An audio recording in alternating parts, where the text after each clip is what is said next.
Hello hello everyone, very very warm welcome to Ekta की पाठशाला। एकता की पाठशाला में आपका हार्दिक स्वागत है, हार्दिक अभिनंदन है।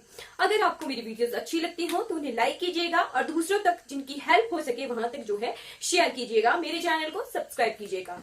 हम कर रहे थे भारत दर्शन, हम इंडिया के बारे में पढ़ रहे थे। हमने इंडिया की फिजियोग्राफी जो है शुरू की थी। इंडिया के पड़ोसी देश देखे, फिर इंडिया के स्टेट्स देखे और इंडिया के यूटीज देखे। आज हम इंडिया के ही इसी परिचय को कंटिन्यू कर रहे हैं और देखेंगे कुछ लार्जेस्ट या स्मॉलेस्ट स्टेट्स, फिर हम फिजियोग्राफी डिवीजन ऑफ इंडिया की तरफ बढ़ जाएंगे। ठीक है, हमने देखा था कि इंडिया के हैं 28 स्टेट्स एंड 8 यूटी, 8 राज्य हैं और 8 केंद्र शासित प्रदेश हैं और 28 राज्य हैं। लार्जेस्ट स्टेट देखा था हमने, एरिया वाइज लार्जेस्ट स्टेट कौन सा था? राजस्थान। कौन सा था? राजस्थान था। कितना एरिया था इसका? इसका था 3,42,69 किलोमीटर स्क्वायर। 3,42,269 किलोमीटर स्क्वायर जो है राजस्थान का ज्योग्राफिकल एरिया है। और मोस्ट पॉपुलस और स्मॉलेस्ट स्टेट आ गई हमारी गोवा। कितना एरिया है इसका? इसका है 3702 किलोमीटर, यानी 3702 किलोमीटर स्क्वायर। ये इसका गोवा का जो है ज्योग्राफिकल एरिया है। फिर आ गया most populated state. Most populated state है हमारी उत्तर प्रदेश और लीस्ट पॉपुलेटेड स्टेट है हमारी सिक्किम। मोस्ट पॉपुलेटेड है उत्तर प्रदेश, जहां पर जो है सबसे ज्यादा जो है जनसंख्या है, और सबसे कम जनसंख्या कौन सी स्टेट में है? गोवा में। कौन सी स्टेट में? गोवा में है। ठीक है, फिर कौन सा यूटी हमारा सबसे बड़ा है और कौन सा यूटी सबसे छोटा है? ठीक है, एरिया वाइज जो सबसे लार्जेस्ट यूटी है, एरिया वाइज लक्षद्वीप जो है एरिया वाइज सबसे लार्जेस्ट यूटी है। कितना एरिया है? 59,146 किलोमीटर स्क्वायर। ठीक है, कितना है? 59,146 किलोमीटर स्क्वायर। ठीक है, और सबसे छोटा, सॉरी ये लद्दाख है। लद्दाख एरिया वाइज सबसे छोटा है और लक्षद्वीप जो है area wise Ladakh area wise सबसे बड़ा यूटी है, केंद्र शासित प्रदेश है, और लक्षद्वीप जो है सबसे छोटा जो है एरिया वाइज स्मॉलेस्ट जो है केंद्र शासित प्रदेश है। कितना एरिया है इसका? इसका है केवल मात्र 32 किलोमीटर स्क्वायर। 32 किलोमीटर स्क्वायर जो है लक्षद्वीप का एरिया है, ज्योग्राफिकल एरिया है, और लद्दाख का जो है 59,146 किलोमीटर स्क्वायर एरिया है। फिर पॉपुलेशन वाइज लार्जेस्ट आया दिल्ली मोस्ट पॉपुलेटेड जो है हमारी केंद्र शासित प्रदेश है। ठीक है, कितनी जनसंख्या है?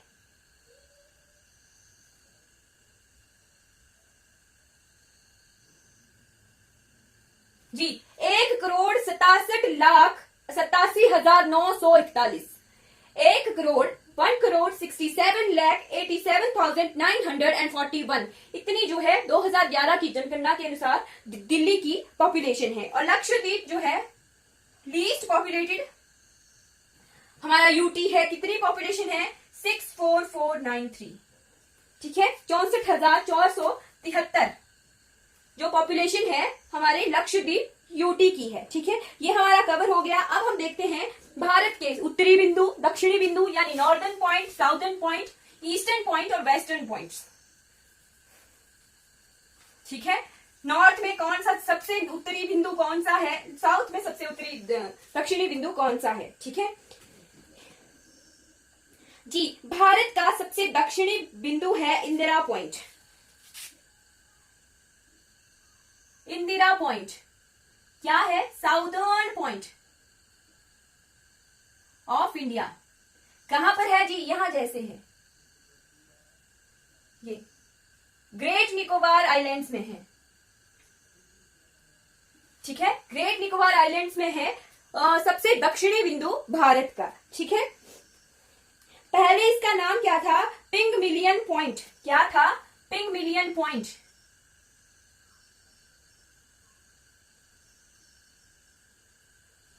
पिगमेलियन पॉइंट था। ठीक है, अब आ गया भारत का उत्तरी बिंदु यानी नॉर्दर्न पॉइंट। कहां पर है? अब ये लद्दाख रीजन में है। ठीक है, इंदिरा कोल, इंदिरा कोल इसे कहते हैं। ठीक है, इंदिरा कोल जो है भारत का सबसे उत्तरी बिंदु है, नॉर्दर्न पॉइंट है। फिर आ गया पश्चिमी बिंदु, पश्चिमी बिंदु यानी वेस्टर्न पॉइंट। वेस्टर्न पॉइंट यहां आ गया सर क्रीक, सर क्रीक आ गया वेस्टर्न पॉइंट। ठीक है, एग्जैक्ट जगह जिसे क्या कहते हैं? गोहार मोती। अगर एग्जैक्ट पॉइंट बोले तो गोहार मोती और ऐसे सर क्रीक कहां पर है? गुजरात में है। ठीक है, गुजरात में है सर क्रीक, गुहार मोती भारत का सबसे पश्चिमी बिंदु। और पूर्वी बिंदु यानी ईस्टर्न पॉइंट यहां अरुणाचल प्रदेश में है। अरुणाचल प्रदेश में है। क्या है? वालांगू। क्या है? कहां है? वालांगू में है। और एग्जैक्ट नाम क्या है? एग्जैक्ट नाम है किविथू। अगर किविथू बोलेंगे तब भी सही होगा, वालांगू बोलेंगे तब भी सही होगा। अरुणाचल प्रदेश में है सबसे पूर्वी बिंदु यानी eastern most point of India. ठीक है, ये हमने कवर कर लिया। फिर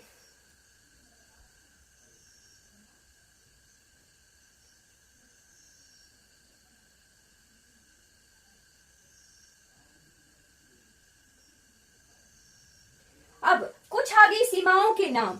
भारत के साथ अगर चीन की सीमा है तो उसे क्या कहते हैं? पाकिस्तान के साथ क्या कहते हैं? और अफगानिस्तान के साथ सीमा का क्या नाम है? जी, भारत एवं चीन की सीमा, ये वाली सीमा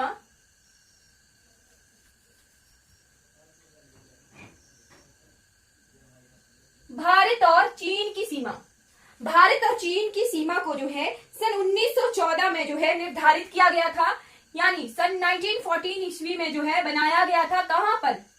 शिमला में। याद रखिए, शिमला में जो है भारत और चीन की जो है बॉर्डर लाइन को निर्धारित किया गया था। और क्या कहते हैं? मैकमोहन रेखा। क्या कहते हैं? मैकमोहन रेखा। ठीक है, भारत और चीन के बीच के जो बॉर्डर है उसे मैकमोहन रेखा कहते हैं। ठीक है, नेक्स्ट आ गया हमारे पास भारत और अफगानिस्तान। भारत और अफगानिस्तान, यहाँ पे 106 किलोमीटर का बॉर्डर बनता है भारत और अफगानिस्तान का। ठीक है, भारत और अफगानिस्तान का बॉर्डर। ठीक है, किसने बनाया था? सर डुरंड द्वारा 1896 में। 1896 में जो है भारत आजाद नहीं हुआ था, उस दौरान जो है भारत और अफगानिस्तान के बीच का जो बॉर्डर है उसे निर्धारित कर दिया गया था। किसके द्वारा? सर डुरंड द्वारा। और उस बॉर्डर को कहते हैं डुरंड रेखा। ठीक है, ये आ गया भारत और अफगानिस्तान का बॉर्डर। ठीक है, अब जो है प्रेजेंटली ये बॉर्डर जो है अफगानिस्तान और पाकिस्तान के बीच में है। ठीक है, ये बॉर्डर रेखा जो है अफगानिस्तान और पाकिस्तान के बीच में है। बट ये आजादी से पहले बनाई गई थी, 1896 में बनाई गई थी, तो इसका ये नाम है। फिर आ गया हमारे भारत देश की आजादी 1947। ठीक है, भारत आजाद हुआ, इंडिया पाकिस्तान बने और भारत और पाकिस्तान के बीच में जो है सर CJ रेडक्लिफ द्वारा, सर CJ रेडक्लिफ के द्वारा ये बाउंड्री का निर्धारण किया गया था 1947 में। ठीक है, और इस रेखा को कहते हैं रेडक्लिफ लाइन। रेडक्लिफ लाइन क्या कहते हैं? भारत और पाकिस्तान के बॉर्डर को। ठीक है, फिर आ गया भारत और नेपाल के मध्य क्या बनाता है बॉर्डर? भारत और नेपाल के बीच में काली रिवर, काली नदी जो है बॉर्डर बनाती है। ठीक है, नेक्स्ट आ गया पटकाई की पहाड़ियां जो है भारत और म्यांमार से अलग करती है। जी, पटकाई बम, यहां पे ये माउंटेन रेंज है, यहां पे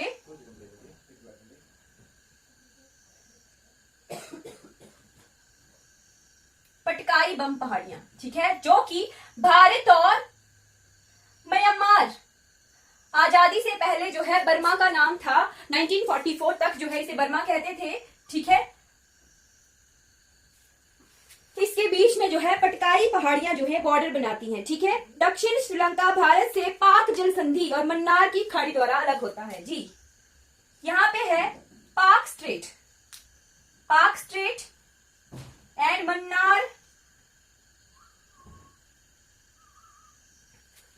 मन्नार की खाड़ी, मन्नार गल्फ है।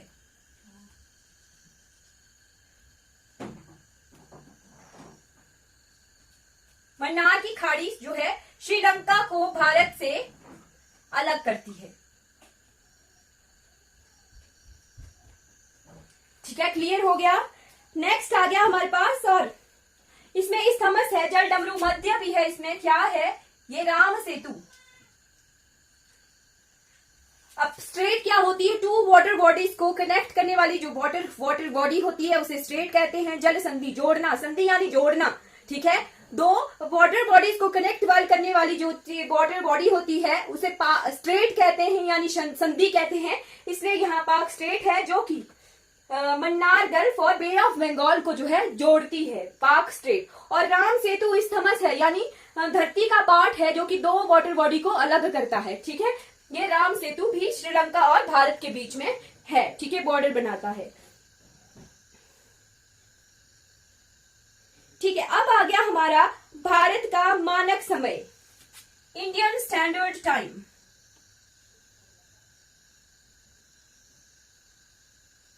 जी, एक लॉन्गिट्यूड से निर्धारण किया जाता है, क्या है, 82.5 डिग्री। 82.5 डिग्री ईस्टर्न जो लॉन्गिट्यूड है जिससे कि भारत का स्टैंडर्ड टाइम देखा जाता है। और ये जो है 5 राज्यों से गुजरता है, 5 स्टेट से गुजरता है, ठीक है।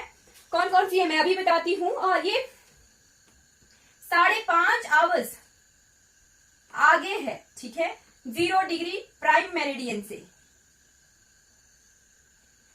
5 आवर्स 30 मिनट जो है ये आगे है, किससे, 0 डिग्री प्राइम मेरिडियन से, ठीक है।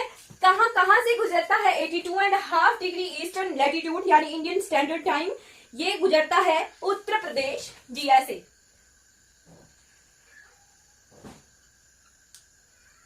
उत्तर प्रदेश, मध्य प्रदेश यानी यहां मध्य प्रदेश, उत्तर प्रदेश, मध्य प्रदेश, छत्तीसगढ़, ओडिशा और आंध्र प्रदेश, जी ऐसे गुजरता है यहां जैसे से,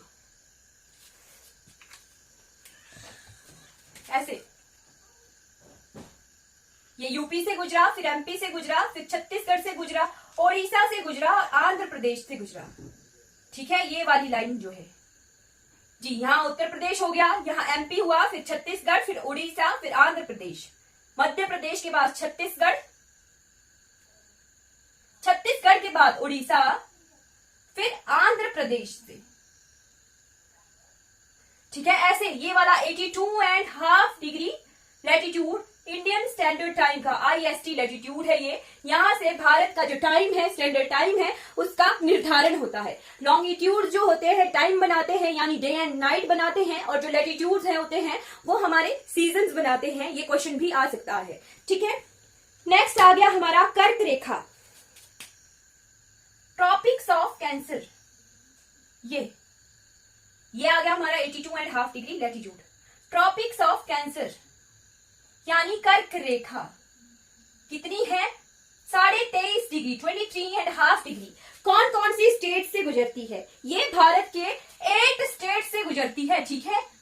जो इंडियन स्टैंडर्ड टाइम है यानी भारत की मानक समय रेखा है वो 5 राज्यों से, 5 स्टेट से गुजरती है। और जो कर्क रेखा है वो 8 राज्यों से गुजरती है, 8 स्टेट से गुजरती है। कौन कौन सी स्टेट्स आ गई हमारी, सबसे पहला आ गया राजस्थान, जी ऐसे चला ये, सबसे पहले गुजरात, ठीक है।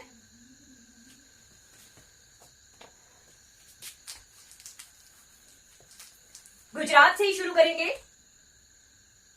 क्योंकि भारत से पहले ये ओमान अरेबियन कंट्री है।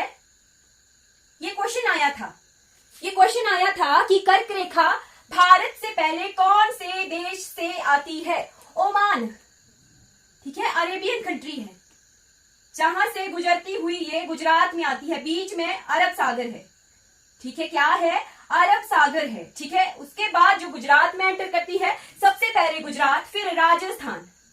ठीक है, यहाँ कुछ बॉर्डर है राजस्थान का, राजस्थान, राजस्थान के बाद आया मध्य प्रदेश। जी ऐसे मध्य प्रदेश।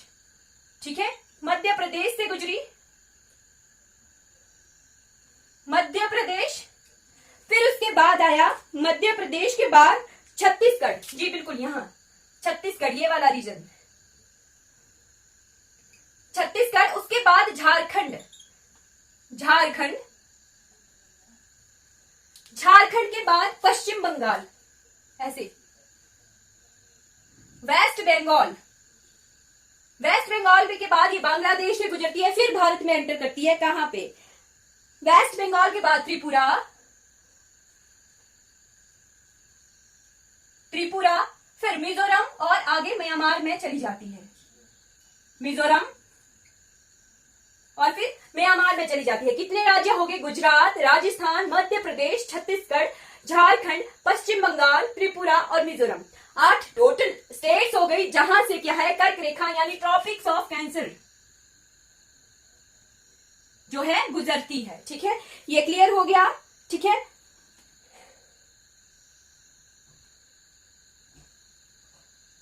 अब बोलते हैं इंडियन कॉन्टिनेंट,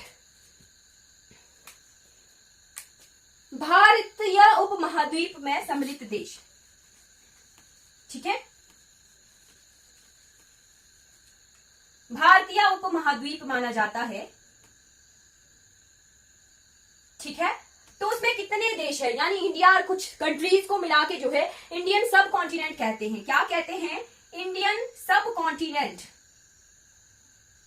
जिसमें कितने देश हैं, इसमें है भारत, पाकिस्तान, इंडिया, पाकिस्तान, नेपाल, जी बिल्कुल नेपाल, भूटान, बांग्लादेश।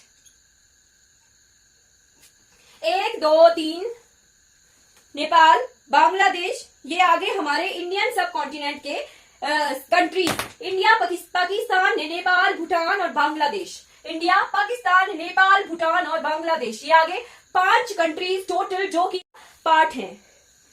फिर आ गया ऐसा राज्य जो सबसे ज्यादा स्टेट्स के साथ जो है बाउंड्री बनाता है। ठीक है,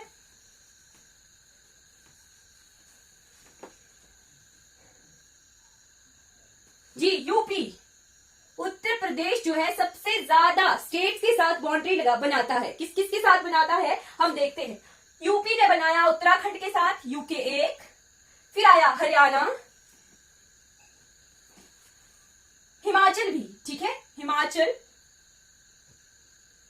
हरियाणा 2 3।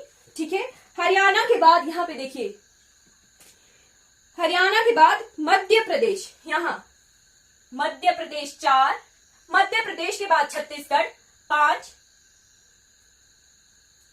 छत्तीसगढ़ के बाद यहां आया झारखंड, जी बिल्कुल झारखंड 6, बिहार 7। इतने जो है स्टेट्स के साथ उत्तर प्रदेश जो है 7 नेबरिंग स्टेट्स के साथ बाउंड्री शेयर करता है। उत्तराखंड, हिमाचल प्रदेश, हरियाणा, राजस्थान, मध्य प्रदेश, छत्तीसगढ़, झारखंड और बिहार के साथ जो है उत्तर प्रदेश जो है बाउंड्री शेयर करता है। जी हमने देखा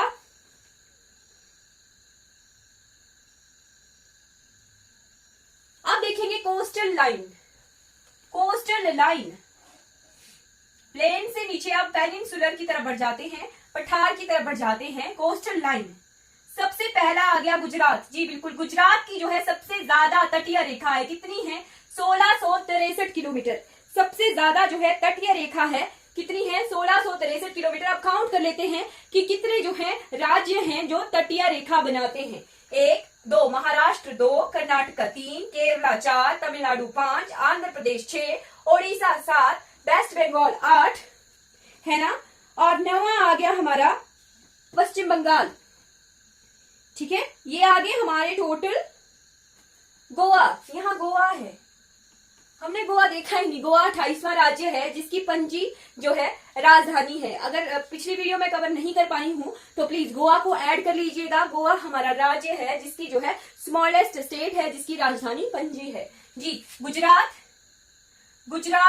महाराष्ट्र 2, गोवा 3, केरला 4, कर्नाटका 4, केरला 5, तमिलनाडु 6, आंध्र प्रदेश 7, उड़ीसा 8 और 9वां आ गया हमारे पास कोस्टल लाइन वाला स्टेट वेस्ट बंगाल। ये कवर हो गया। फिर आ गया अंतरराष्ट्रीय सीमा बनाने वाले राज्य, ठीक है, इंटरनेशनल बॉर्डर बनाने वाले राज्य। सबसे पहला आ गया राजस्थान जी। राजस्थान पाकिस्तान के साथ बाउंड्री लगाता है। फिर गुजरात भी पाकिस्तान के साथ बाउंड्री लगाता है। पंजाब भी पाकिस्तान के साथ बाउंड्री लगाता है। फिर लद्दाख और जम्मू कश्मीर 2 यूटीज आ गए जो कि इंटरनेशनल बाउंड्री बनाते हैं। फिर आ गया हिमाचल प्रदेश, तिब्बत के साथ, चाइना के साथ बाउंड्री बनाता है। उत्तराखंड 2 कंट्रीज के साथ, कौन कौन सी, ये आ गई चाइना और नेपाल। उत्तराखंड ऐसा राज्य आ गया जो 2 कंट्रीज के साथ बाउंड्री लगाता है। उसके बाद हमारा सिक्किम ऐसा राज्य है जो कि 3 देशों के साथ जो है बाउंड्री लगाता है। किस किस के साथ, नेपाल के साथ, चाइना के साथ और भूटान के साथ। सिक्किम, चाइना, नेपाल और भूटान के साथ। सिक्किम जो है पश्चिम बंगाल की यहाँ आ जाता है, तो बांग्लादेश के साथ बाउंड्री नहीं शेयर करता। फिर आंध्र प्रदेश 2 राज्यों के साथ, 2 कंट्रीज के साथ, चाइना और म्यांमार, ठीक है। फिर यहाँ मेघालय बांग्लादेश के साथ, और बाकी जो नागालैंड है, मणिपुर है, मिजोरम है, ये म्यांमार के साथ बाउंड्री शेयर करते हैं। एक कंट्री के साथ बाउंड्री को शेयर करते हैं, ठीक है। अरुणाचल प्रदेश 3, अरुणाचल प्रदेश भी जो है 3, भूटान, चाइना और म्यांमार।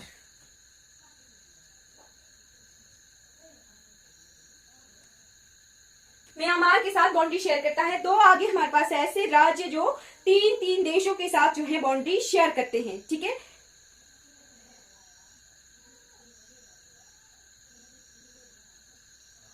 जी ये आ गया, कवर हो गया। अब हम जो है नेक्स्ट पार्ट अब लेंगे जब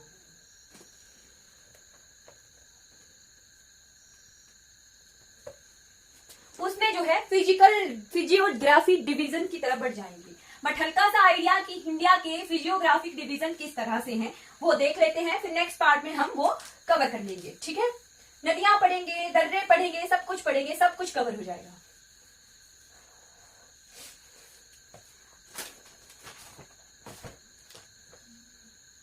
इंडिया जो है 5 रीजन्स में डिवाइड है।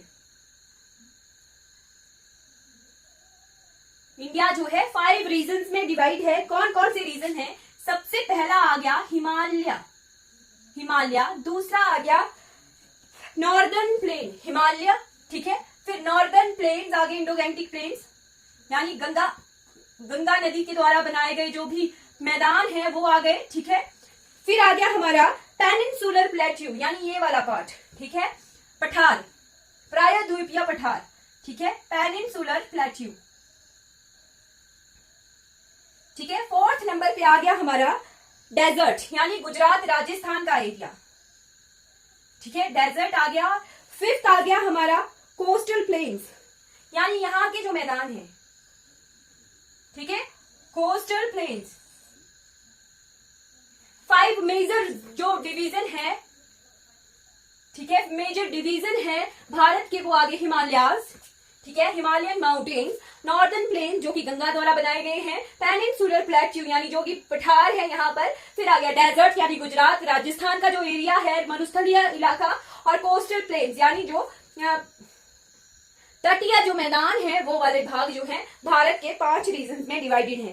फर्दर फिजियोग्राफिक जोन्स के बेसिस पे जो है भारत को 17 रीजन में डिवाइड किया गया है। कौन कौन से? आगे ईस्टर्न हिमालय, ठीक है, वेस्टर्न हिमालय, फिर नॉर्थ ईस्ट के रेंजेस, फिर ईस्टर्न प्लेन्स, यहाँ पे कुछ प्लेन्स हो गए, वेस्टर्न प्लेन्स, ठीक है, फिर नॉर्दर्न प्लेन्स, फिर सेंट्रल हिमालयाज, फिर ईस्ट डेक्कन, डेक्कन वाला पार्ट, दक्कन के पठार कहते हैं इसे, फिर नॉर्दर्न डेक्कन, ईस्ट का डेक्कन, फिर नॉर्दर्न डेक्कन, फिर साउथ डेक्कन, यहाँ वाले पार्ट को ही दक्कन, दक्कन का पठार कहते हैं। गुजरात, राजस्थान, मध्य प्रदेश और महाराष्ट्र वाले रीजन को दक्कन का पठार कहते हैं। फिर आगे ईस्टर्न घाट, यानी ईस्ट की तरफ जो घाट है, ठीक है, ईस्ट की तरफ, भारत के पूर्व की तरफ जो घाट है उन्हें ईस्टर्न घाट कहेंगे, वेस्टर्न घाट कहेंगे, ठीक है, वेस्ट की तरफ यानी पश्चिम की तरफ जो घाट है, ठीक है। फिर ईस्टर्न कोस्टल लाइन आ गई, ये वाला रीजन, ठीक है, तटीय रेखा आ गई, वेस्टर्न कोस्ट आ गया, ईस्टर्न कोस्ट आ गया, वेस्टर्न कोस्ट आ गया। फिर आइलैंड्स आ गए, ये अंडमान निकोबार आइलैंड्स,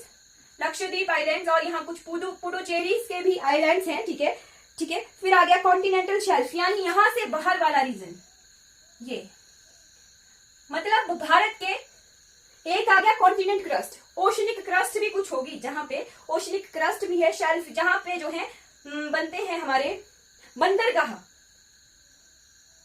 बंदरगाह यानी पोर्ट, जहां पर बड़े बड़े जहाज खड़े होते हैं, ठीक है, वो कोस्टल शेल्फ होता है, ठीक है, कुछ जगह होती है, धरती होती है, ठीक है, पर ओशनिक क्रस्ट होती है, वो वाला पार्ट आ गया, ठीक है, कॉन्टिनेंटल शेल्फ और ग्रेट इंडियन डेजर्ट यानी मरुस्थल।